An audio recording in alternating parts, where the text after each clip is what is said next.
my name's Lace. Today we're going to talk about the science behind flossing. All right, so when we brush our teeth, this is the only part of the tooth that you're taking care of. When we floss, it's not about our teeth. Yes, it does stop cavities from forming in between the teeth, so that's a good thing, but we actually floss more to take care of the supporting structures that hold the teeth inside of the head, the bones and the gums. So what happens is we naturally have bacteria in our mouth. It is there all the time, good and bad.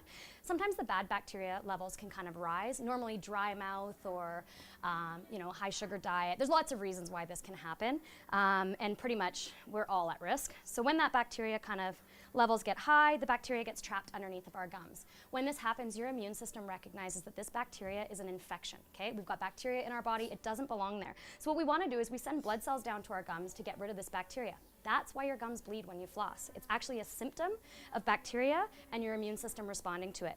Now, if we don't disrupt that floss roughly about every 48 hours, the calcium in our saliva calcifies that bacteria to the tooth. That is what plaque and tartar are. They're different forms of calcified bacteria. Once they're stuck to your tooth, it's really tough for you to get rid of them. That's why you come see us for cleanings. But what happens is your immune system now recognizes the bacteria is still there. Okay, the blood cells didn't work on their own, so now we're going to send down more of our immune system, like our destroyer cells.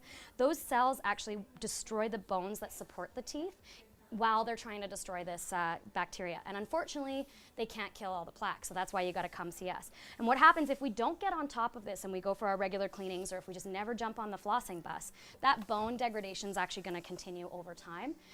Some people are more at risk for this than others, so there's lots of factors that go into play, but the prognosis isn't good. If we end up in a situation where we haven't really gone for our dental cleanings regularly and we don't floss often enough, we can end up later on in life not having enough bone to support the teeth inside of our head. You may not have a cavity in that tooth, but you might lose it anyway. So flossing is really, really important, not only for keeping our teeth inside of our head, because we want that, but it also makes your breath better. That bacterial processes creates the sulfur compounds that make bad breath. So if we're flossing 3 to 5 times a week, that's going to help. The other thing too is if we're flossing regularly, it's going to keep that tartar off the teeth, so there's nothing for stain to stick to. So your teeth are actually going to be whiter.